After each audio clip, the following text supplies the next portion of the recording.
Welcome to Mental Healthy, the podcast where we share stories of the professionals and experts worldwide working in the mental health field. Here's your host, Dr. Kenyon Knapp.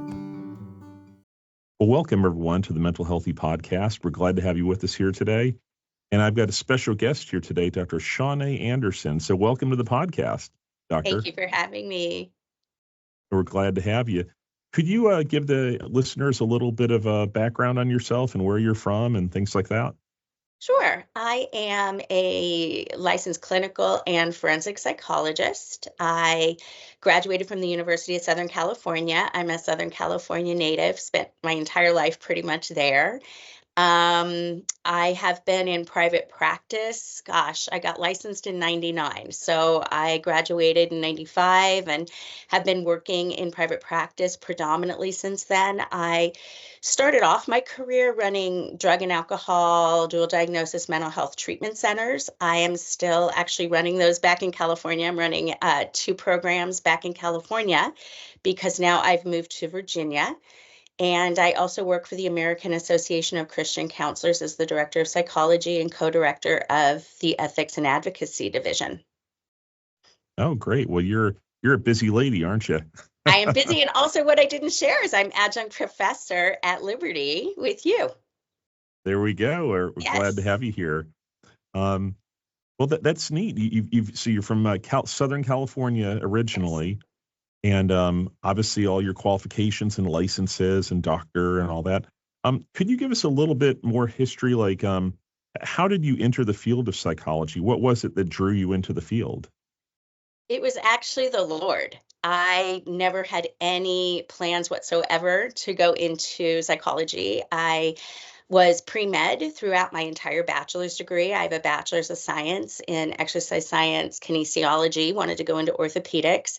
But about halfway through my bachelor's degree, there was a family incident that happened and I was no longer being financially backed. And so long story, I ended up graduating, but still owing a semester. And so I was unable to go directly to medical school. So I was going to take a year off, work, save some money, and then do my MCATs and get ready to go. And I was working on campus at USC, and my boss just asked if I had plans for fall because there was a position open on campus that turned out to be a graduate assistantship. She said, I think you'd be great, but you need to be enrolled in graduate school in order to get the position. And this is like June. And so I'm like, what am I going to apply for? I mean, it's so late. Turned out psychology was still accepting applications. So literally overnight, I filled out the application for the graduate assistantship, filled out the application for psychology. I mean, I didn't even know the difference between a master's or a PhD. I asked my college boyfriend, I'm like, what am I applying for? And he's like, oh, PhD. I'm like, okay, took the GREs the next weekend. I mean, it was just literally on a fluke. And I got accepted to both. So I was able to start my doctoral program and it was fully financed. And so the goal was really to just do it for about a year and then go to medical school. But it seemed to be such a nice fit that I decided to stay. And I've loved what I do. I was very blessed to study under some just amazing people at USC. My doctoral advisor was Dr. Michael Newcomb, who is an expert in substance use and did a lot of research on that topic. But most importantly, my mentor in graduate school was John Briere. And John is one of the top trauma professionals in the world. And so I studied under him and he's a dear friend. And so I really began to specialize at that point, obviously in the chemical dependency field, but then expanding into trauma. And then once I graduated and started my practice, I was fortunate that I studied with Dan Siegel, the founder of interpersonal neurobiology, for, my goodness, I was in his study group, his very first study group for, I think, 7.5 years. And it was so wonderful because my dissertation looked at attachment and trauma. And when I met Mhm. him, his book hadn't even come out yet. And so we were talking a lot about the brain and the mind. And I'm like, this is like my heart from my bachelor's degree of really understanding neurobiology and able to put it together with attachment and therapy. And it just really launched me into kind of where I am now, with my hope of actually pulling together what I call interpersonal neurotheology of how our relationship with Christ changes the structure and function of our brains. And so as I mentioned, have been doing private practice. I taught for 12 years at Fuller Theological Seminary. I taught in the graduate program at California Lutheran University. I love teaching at Liberty. In addition to, as I mentioned, I've been running treatment centers basically since I graduated with my doctorate. And I'm a mom, I'm a grandma. I became a grandma a year and a half ago, which is the light of my life. Well, Um, congratulations. Thank you. It's the best ever. I love it. But that's a That's little bit awesome. about me. Wow. So you've taught for all these colleges out in California and all. And then, of course, you mentioned you started teaching for Liberty Adjunct not too long ago. And Yes. you mentioned at the beginning that you moved here to Virginia a while back. What was it that brought you to Virginia? Because, I mean, if you're a California girl and you grew up there and all, like, that's a pretty major shift across the country. It really was. And I guess to explain the whole story, I need to go back to 2020 and the beginning of the pandemic. And Uh-huh. I attended a church back in California for, gosh, the last 15 years, where our pastor was known as the Patriot Pastor. He was mayor of our city. He now is kind of the co-founder of Turning Point Faith with Charlie Kirk. And so he really was teaching us the importance of bringing our faith into the community and really discussing our faith. One of the things he used to talk about was, if you look at the state of California, the Calvary Chapel church movement has just exploded since the Mhm. 1960s. But what has happened to the California culture since the 1960s is we're number one on no-fault divorce. We're number one for abortions. I mean, we're number one right now in the transgender craze. So how is there a disconnect that churches are exploding, but the culture is decompensating and eroding? And so he really taught us the importance of speaking out to impact our little bean patch, as he used to call it. And so at the beginning of the lockdowns, he started a podcast, a nightly fireside chat, where he was speaking to the entire congregation, just kind of to shepherd us through this initially. And he had a physician on who was part of our congregation, just kind of talking about what was happening. And after about 4 to 5 weeks of this, I was noticing a number of my patients really having a very difficult time. I had obviously moved to teletherapy, and so Mhm. many of my patients were struggling. And I just happened to text my pastor and say, hey, you need to really address what's going on with people, because people are locked away. They're locked away often with their abusers, because I specialize in trauma. I specialize in addiction. I'm recognizing that parents are drinking more and they're harming their children, and there's no way for CPS to know what's going on. Everybody is locked away. And I said, the loneliness and the masking, all of this is going to one day, when this is over, create a massive mental health crisis.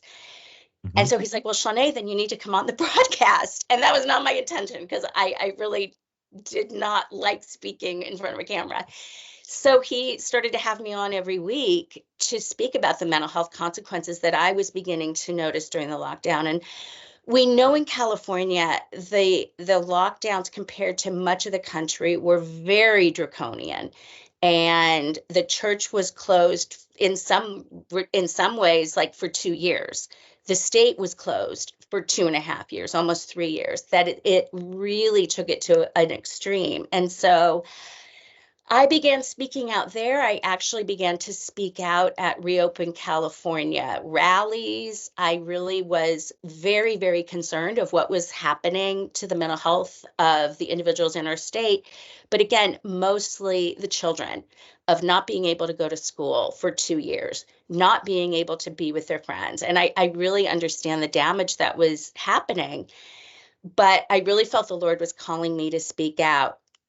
So fast forward, I started speaking out for the 2 years into the lockdowns. And then at the beginning of 2022, I was asked, because I do forensics, I was asked to testify as an expert witness because there was a case in California of parents losing custody and having a child abuse okay, I'm forgetting the word, having a child abuse report on their record. And they were Mhm. fighting against this. And the reason was because their child, unbeknownst to them, wanted to be transgender, had never told them. And when he had claimed he was suicidal and was rushed to the hospital, a social worker asked him if there was any child abuse going on in the home. He said his parents weren't using his proper pronouns, and these parents got cited with child abuse. And so I began to speak out about this. And all of a sudden now I became known not only as the psychologist in town who would speak out about the mental health crisis, but also some of what was going on about the transgender issues that were going on in our community. And from there, a few months later, a third grade teacher decided to teach transgender ideology to her 8-year-olds in her class, but she did not tell the parents that she was going to do this. So there was no consent. There was no even acknowledgement that she was going to do this. So when the children came home from school, one in particular went to her parents and said, "Mommy, Daddy, what's transgender?" And so the father was like, "Where did you hear this from?" And he tried to reach out to the teacher. She wouldn't respond. The principal wouldn't respond. Nobody would respond. He reached out to the school board. Nobody would respond. So he took it to the news, and it became a big thing in our community. And so when it came time for the next school board meeting, I was basically recruited to speak out about the inappropriateness of teaching transgender ideology to third graders and young children. And so after much prayer, I felt the Lord was calling me, even though this is not an area of specialty for me.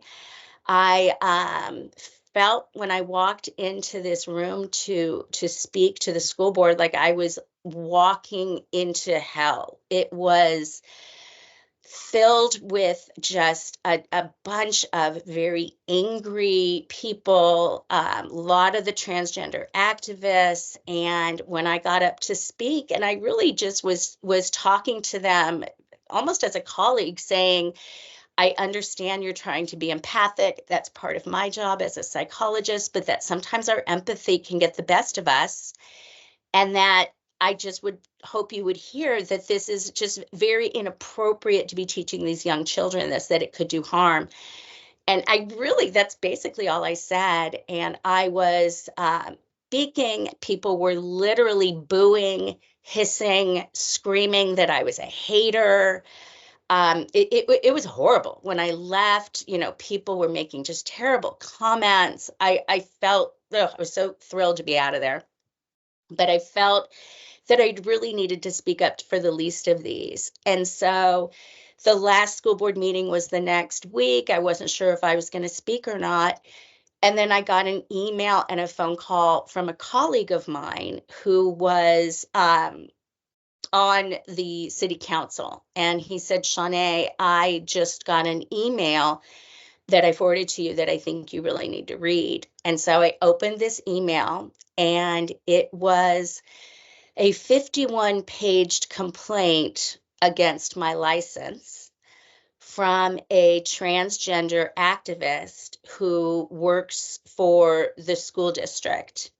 And some of what she said was that I violated my professional ethical standards and code of conduct, that there was an imminent risk of substantial harm to students and families within the school district and all residents of the city and the county because of me speaking out. She said that I made statements about transgender people that reinforce bigotry, exclusion, and harmful acts, that I was attempting to restrict the civil rights of others. She labeled me a white supremacist and alleged that my conduct was tantamount to an incitement of violence, as therapy with me would put, and this is a direct quote, a patient at risk of great harm, including death. In addition to sending this to my licensing board, she sent it to my U.S. representative, my state representative, the entire city council, the school board superintendent, and the city attorney. So she was very clearly trying to shut me down. When I got this complaint, I mean, it devastated me. I mean, literally dropped me to my knees. I was just horrified because this is my livelihood. I've never had any complaints about what I do, and it was just it was terrifying. It was horrifying. And so I immediately, my husband and I prayed, and then I called my pastor and I said, what do I do? And he said, Shannae, you actually know that you need to do the right thing. And I'm like, that's not telling me what I need to do. Tell me what to do. Do I fight this? Like, what do I do? And then actually a friend of mine who I'd only met about a month, not even a month, excuse me, a week before, after I spoke the first time. And he came up to me and he just said, the first time I met him, he was so glad that I had spoken out about what was going on in our community. I happened to be talking to him again, and he just said, Shannae, if you don't speak out again at this meeting tonight, they win. And they're trying to shut you down. And if you let them shut you down, they've won the battle. And so I decided to go back that evening to confront the school board about what had happened, because they endorsed this woman. And so when my husband and I drove to the meeting at this point, because it was the last school board meeting, there were about 500 people in attendance. There were, I would say, about 350 outside, a lot of the transgender activists. It was like a transgender rally. They had their signs and the bullhorns, and it was crazy.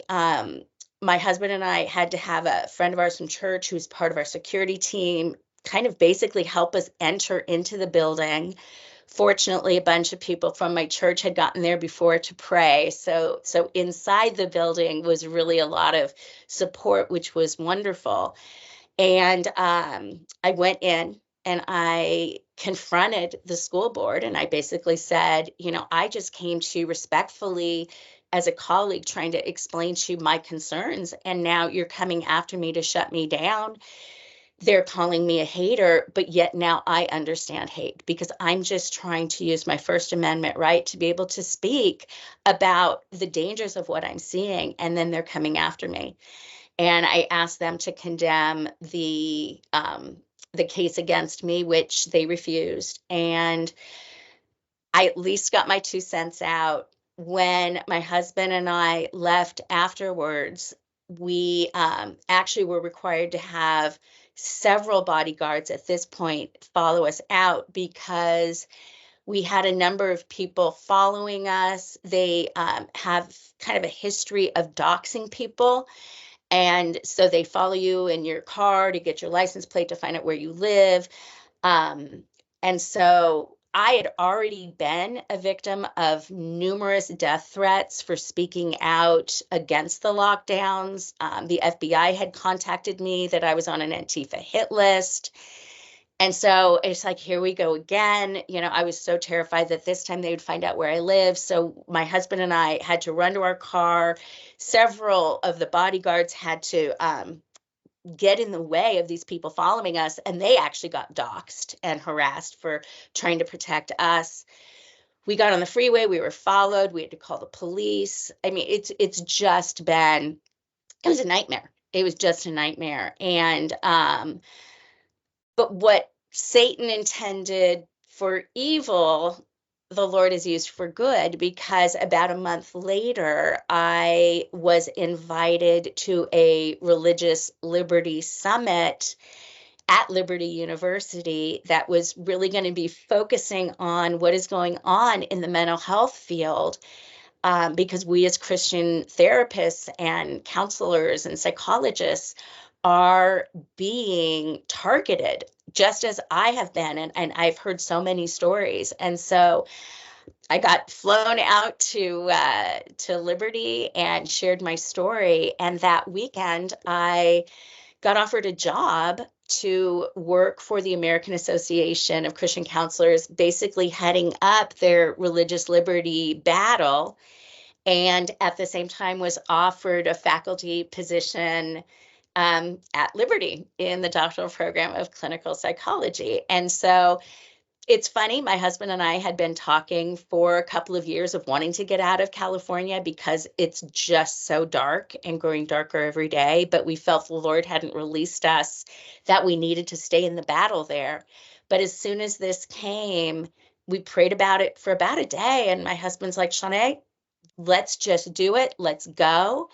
And within 6 weeks, we had sold our house, bought a new house, and moved out. And there has been no turning back. We love it. And we are so happy to be here. It's quite a story. It's a long, crazy story. It is, but I mean, your story is really dramatic, and obviously you went through a lot of persecution. But I know that there's people listening right now that there's similar versions of your story happening across the country right now in other states. Oh, yes. But I'll make what I believe is a prophetic statement about you. You're going to be vindicated. I mean, all around the world now, we see other parts of the world. I know you know this, but there's other parts of the world where this whole transsexual stuff has already been tried and it's failed. Yes. And it's hurt a lot of the clients or patients, as you call them. And it doesn't help them. And the listeners may or may not know, but the suicide rates are higher post-transition or post-sexual reassignment surgery than it is before. And so the lie they say that, oh, if you don't support this, that you're going to make your kid commit suicide, like they were saying to the parents of that family Yes. out in California. Actually, the opposite is the truth. Exactly. That there's higher rates of suicidality afterwards. I haven't gotten into this, Dr. Anderson, on this podcast before, but I actually started working with transsexuals 29 years ago myself. Wow. In Atlanta, Georgia. And when I was in my own graduate program, I did my internship with a transsexual group in Atlanta. Oh, boy. And it's interesting. Even 29 years ago, the same results because truth is truth is truth. Exactly. My clients 29 years ago, I'm thinking of one in particular right now, a gentleman who wanted to be a female, who of course had a severe sexual abuse history. Mhm. He after he did the sexual reassignment surgery and all that, and was in the whole transition process, of course he tried to take his own life. Mhm. And I remember clearly him telling me that, I was told that if I cut off my genitals and do all this stuff, that it'll make me myself. I'll feel whole. I'll be complete. There were all these words like complete, whole, all this kind of lies. And he did it, and he found it to be a complete lie. And he told me before he tried to commit suicide that he felt like he was duped, and that he felt like a complete idiot for actually doing it. Wow. And because there's no going back, or I guess you could do sexual reassignment, but I mean, he ruined the chance of ever having any future children or anything like yes. that. Well, and that's my concern now of what's happened with all of this, is they are now force feeding children, because Mhm. even though I spoke out against the school board, they're now, at least in the school district back in California, K through 12, they are teaching all of this transgender ideology to children. And it's funny you say that I'm going to be vindicated. I just when this happened to me, there was an article that was written by the Epoch Times about what had happened. And I Mhm. just was interviewed by them again last week about the release of the WPATH files, which I'm not sure if you're aware of. Many people aren't, because it's really I been, am. yeah, it's really been kind of hushed in the media. But there was a whistleblower exposing what is going on with the WPATH, which is the World Professional Association for Transgender Health, that is just blowing open um, everything that is behind this, and how it is just so damaging to individuals who undergo these medical mutilation. And they call it pseudoscience, which I agree with. Well, yeah, the listeners may not be familiar with the WPATH, and you just described it there. Years ago, it was called the Harry S. Benjamin Standards of Care. Yes.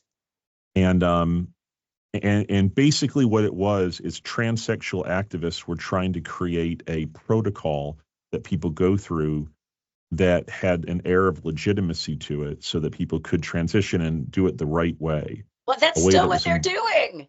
That's Well, exactly it still, they is. haven't changed. No, they haven't. But the thing is, the results are still the same. I mean, the people are doing it, but then they're, becoming more suicidal, finding it's empty and doesn't deliver what it promised. And of course, suicide rates get higher. But fortunately, and of course, quite well, there's a lot of detransitioners right now that are really getting a lot of attention finally, although they've been ignored and marginalized and Yeah. and persecuted, just like you have been, for years. And so now they're finally, you know, getting the attention they deserve. But of course, they're so damaged at this point because of what's been done to them, the way they've been lied to. And I'll just call transsexualism what it is. Transsexualism is a delusion. And for of course, our listeners, are mainly graduate level people in the mental health fields and some faculty. Of course, a delusion is, when a person believes something that's, not consistent with reality. And what's happening is you've got, large mental health organizations, and I won't trash on all of them, but the ones that support all of this, they're basically pushing a shared psychotic disorder. And of course, that's some Mhm. old terminology from the DSM, from the previous DSM. But, a shared psychotic disorder is when a person who is delusional gets people, loved ones, family members to agree that, oh, yes, there are pink elephants flying around or something like that, something Yes. that's psychotic. But that's what California is trying to do right now. California is pushing a shared psychotic disorder with this. Mm. And you are absolutely right. And so are other people who stand up to this, because our highest ethical obligation is to do what's in the best interest of our clients. And we know from your life experience and mine that this is not in our client's best interest.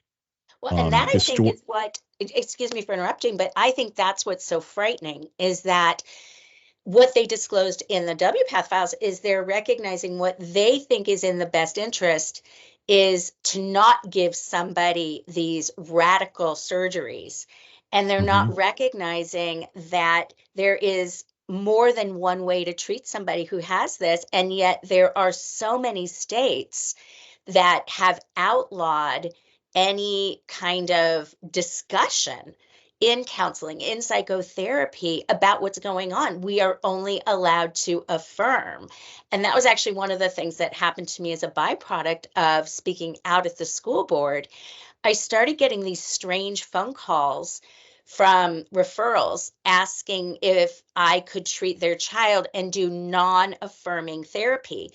And at the time, I'm just like, what is that? Because I don't that I mean, I treat trauma and addiction. I'm like, what is non-affirming therapy? And then I really felt like the Sure. Lord is like, Shannae, wake up. This is first of all a setup, and you've got to understand what's going on. And I've actually talked to several people now that this is what is going on. They're trying to set up Christian therapists with these kind of pseudo referrals to catch them doing this non-affirmative treatment and then go after their licenses.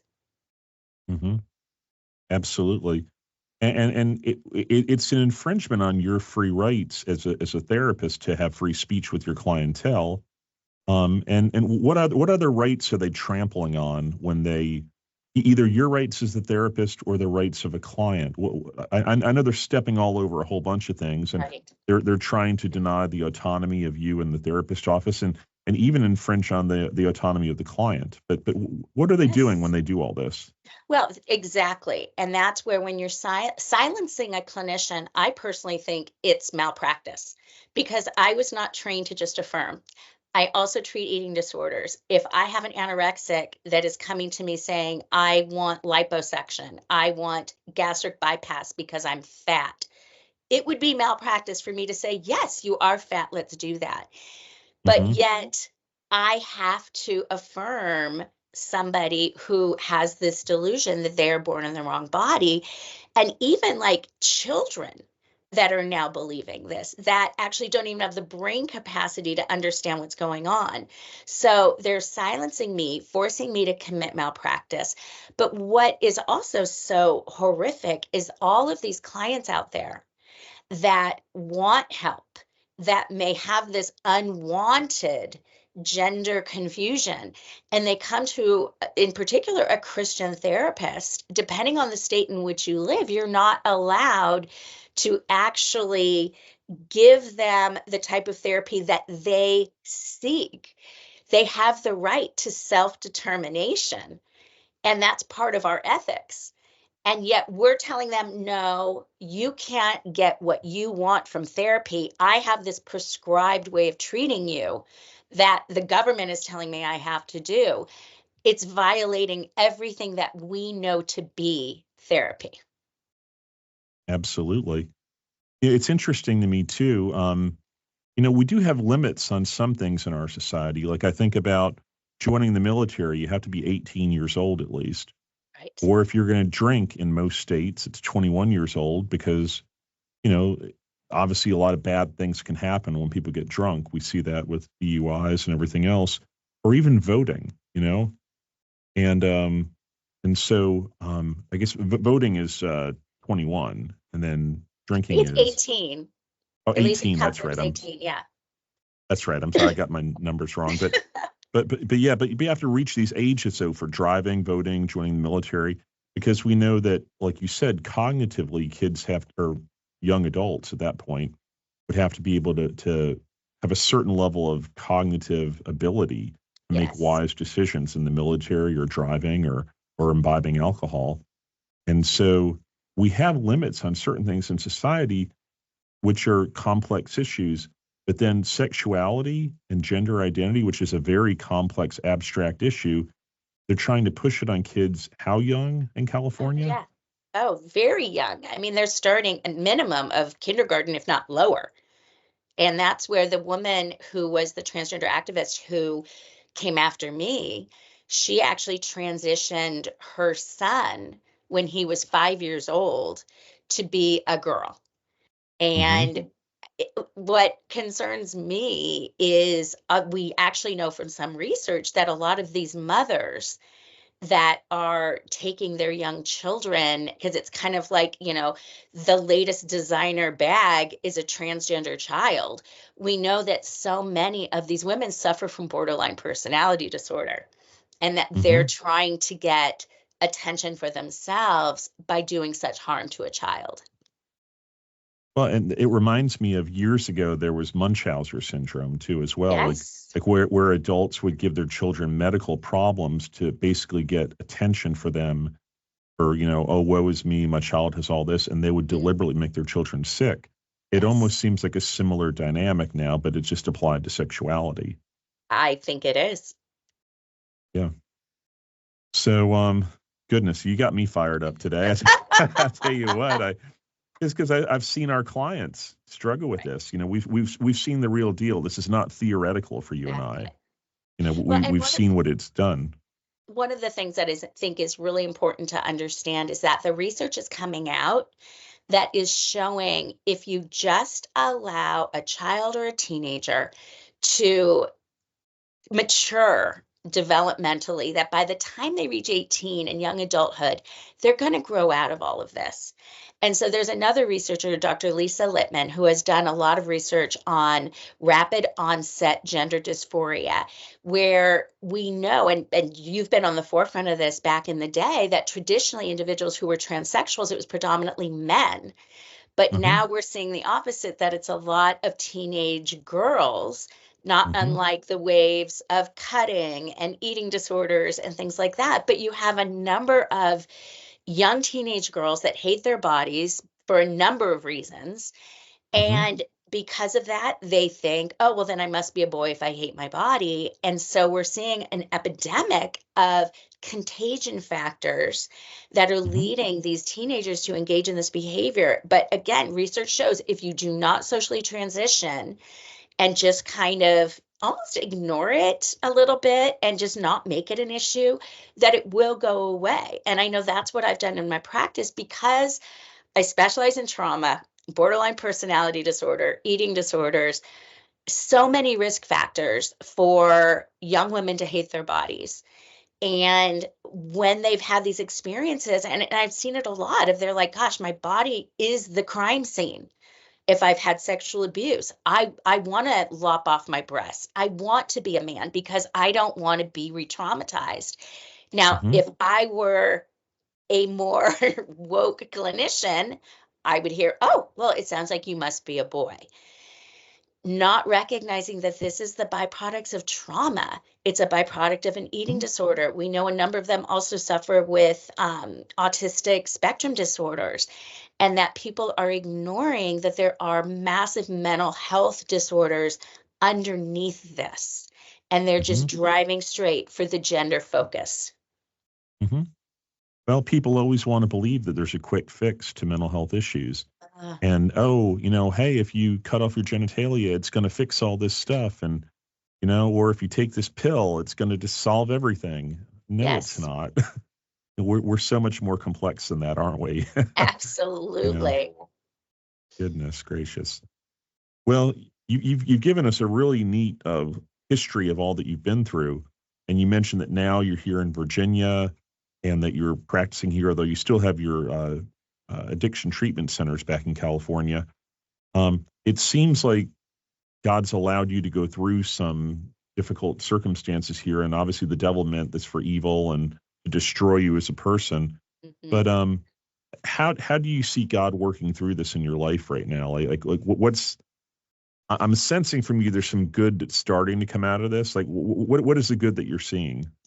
I think there's a lot of good. I was so grateful that the American Association of Christian Counselors became aware that persecution is occurring amongst faith-based clinicians, not even just Christian counselors, but anybody who is speaking of faith, but in particular, Christian counselors.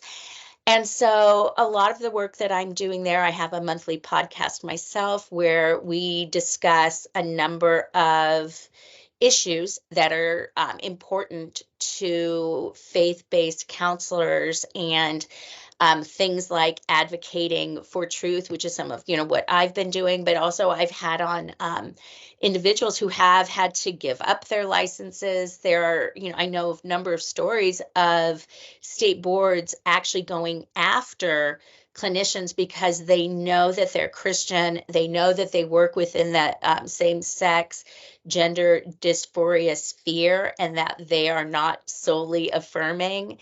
And so my big goal has been to, first of all, wake people up about what's going on. As clinicians, again, I've been in private practice for 30 years, and we're kind of in our own little silo. And now I'm doing virtual therapy, and it's even more siloed. And we often don't talk about what's going on. And so I really want to make our field aware that this is happening, that they're coming after Christians from graduate school. I know stories of individuals from both secular programs and Christian programs where they have been discriminated for their faith. it starts there. It's happening with supervision and getting supervisors that are discriminating against faith-based clinicians, all the way to licensing boards and continuing education. And so my hope is to create a knowledge base that people know that this is happening, and to encourage people to join me in advocating for our field. Because as I really believe times are growing darker before Christ comes back, we are going to be facing more and more persecution, and they are coming after our livelihood. They're coming after our patients. They're coming after children. They're coming after us. And we need to come together as Christian clinicians to fight against this by, going on state licensing boards, of, speaking out against the laws that go on in different states. I mean, there's so many ways that we can advocate, and that I always say, if anybody has any questions on what they want to do, they can always contact me through the American Association of Christian Counselors, because I would love to put people to work to help me try to make this change. So what I see is that God took me in my little bubble in California, where I was hugely being persecuted, and that he's brought me now cross country, where I actually now have a bigger platform, and that it's being able to touch people's lives so I can support other people who've gone through what I've gone through, and actually wake people up to what's happening. And I think one of the most important things that I want to say, that I don't know if we're getting close to closing, but people always ask, so Shannae, it's been almost 2 years now since my license complaint was filed. What happened? Yeah. And this is what is so of the Lord. I was terrified, and again, for weeks, traumatized. I mean, my heart is racing. I can feel my sympathetic nervous system getting activated just still discussing it. I never heard a word. Which is interesting, because when you get a complaint against your license, I've done the deep dive, they immediately need to notify you. I never got notification. So then I started to wonder, did she really submit it? But I did, long story how I found this out, but I found the email path. She did in fact file it.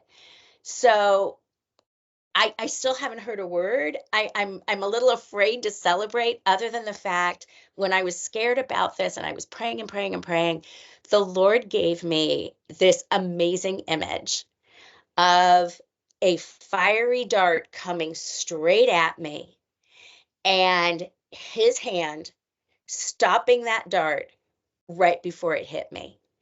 And so I have chosen to take that as a prophetic vision from the Lord, that he's not going to allow this to harm me in ways that he is not allowed, and that he is going to protect me, and that he is going to use me now to be able to speak about all of this on a national platform. Absolutely. It makes me think of a few things. Jesus said to us, in this world you will have trouble, but take heart, I've overcome the world. So he Amen. told us we're going to have trouble. And of course, if you stand up for the Lord more, or in this case, standing up for your clients, you're going to have Yes. trouble.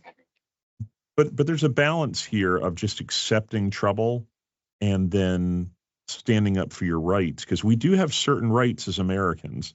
And the biblical basis for this, or an example I think of, is in Acts chapter 22. There's a story of when Paul was sharing his faith with the people. It says in Acts chapter 22, verse 22, the crowd listened to Paul until he said this. Then they raised their voices and shouted, "Rid the earth of him. He's not fit to live." Similar to what those people were yelling about you at that meeting. It goes on to say in verse 23, as they were shouting and throwing off their cloaks and flinging dust in the air, the commander ordered that Paul be taken into the barracks. He directed that he be flogged or whipped and interrogated in order that to find out what the people were shouting about him like this. As they stretched him out to whip him, Paul said to the centurion standing there, "Is it legal for you to flog a Roman citizen who hasn't even been found guilty?" And of course, immediately it says the Roman centurion heard this. He went to the commander and reported it. "What are you going to do?" he asked. "This man's a Roman citizen." And then they backed up. They're like, "Hey, we can't treat a Roman citizen like this. And frankly, we're Americans, darn it. We're Americans. Yes. And so we have a certain amount of rights to speak that people can infringe upon it and they can overstep. But if we assert our rights, and our rights also extend into the therapy room as well. And I know that doesn't mean that we run roughshod and we abuse our free speech rights or religious freedom rights, but those rights do extend into the therapy office as well. Have you struggled with that whole issue of how much do I let myself be victimized because that's just the way life is in America right now, somewhat, versus standing up for yourself and being assertive? Like, how have you found balance with that? Well, it is interesting because I am typically not a fighter. And that's why I always say, this is what I've been doing of speaking out is 100% of the Lord, because that's not my nature or temperament. However, I am actually a trauma survivor. I have my own history of trauma and PTSD. So I know what it's like to be victimized. And I do believe the Lord, again, is using that evil for good, that he knows that I get what it's like to be silenced, to hold secrets, to have authority control you. And I've been able to work through that through my own psychotherapy and through just the freedom of the Lord to come out the other side, to be able to say, I am now in a position where, using the wisdom and the discernment from the Lord, I can actually step forward to help other people find freedom in the same way I found freedom. Because I keep looking at my patients, that I don't want to keep looking at me, because this isn't really about me. I see myself truly as just a vessel from the Lord. I didn't want to be doing this. The Lord put me here. And so I look at each one of the people that comes to see me is the Lord's child, and that the Lord has brought them specifically to me to help them. And if I can't speak truths to them, if I keep them in a victim state of mind, if I cannot do what is in their best interest, I'm failing the Lord. He is my number one responsibility, even above and beyond the state. And I know that that's gotten me in trouble. But if I'm going to be obedient to what the Lord has called me to do, that's what I need to do. Absolutely. Well, you were right a second ago. We are getting to that time. I want to respect the time of our listeners as well, but I always try to sort of wrap things up. You probably came here with thoughts you wanted to share, and I may not have asked you the questions that have hit on all the things God put on your heart. So, but what are some final thoughts you want to share with the listeners about all that you've been through? I just want to, first and foremost, thank you for having me on, where I actually can talk about all of this, because, again, as I've mentioned, one of my big goals is to wake people up, to understand what is going on, excuse me, in our field, because so many people have no idea. And so that, first and foremost, is so important and on my heart. But secondly, I think as people hear my story, they're like, oh, Shannae, you're so brave. I could never do this. And that's where I want to go back to. No, I'm not. I'm a chicken. I really, really am. When danger comes, I flee. And I guess I really want to close by saying, if the Lord can empower me to speak up against unrighteousness and against the harm that's being done to the least of these, he can do it to anybody. This has nothing to do with me. This is 100% the Lord. And that's really what I want people to understand. I'm his vessel. I'm just showing up. I'm just being obedient to what he calls me to be. We can all do that. Has it been scary and horrifying and traumatic? Yes. But it's been worth it, because I know I am helping to set the captives free. And I was once a captive. I know what it's like to be there. And my job as a clinician is to fight for the least of these. And so if I can do this, by the power of the Holy Spirit, anybody can. Absolutely. Well, that's a drop the mic moment right there. So I'll just say amen. Thank you, Lord. And thank you, Dr. Anderson, for being on the program today. I really appreciate all that you've shared. Well, thank you again for having me. Absolutely. Well, there you go, listeners. You've heard the scoop on transsexualism and religious freedom persecution and free speech persecution in the therapy office, and so many different angles there. But I hope you'll read more about Dr. Anderson with the work she's doing with the American Association of Christian Counselors, and maybe you'll even get her in a class here at Liberty at some point, since she's doing adjunct work with us right now. So thanks for joining us today. God bless you and have a great day. We'll see you next time on the Mental Healthy Podcast. Thanks for listening to this episode of Mental Healthy. If you want to hear more episodes, please hit the subscribe button wherever you get your podcasts, and head to linktree.com/mentalhealthypodcast for all of our social media platforms with the latest mental healthy content. If you have a story to share that relates to what we discussed in in or any other episode, please contact us at mentalhealthy2020@gmail.com. That's mentalhealthy2020@gmail.com. Thank you, and God bless.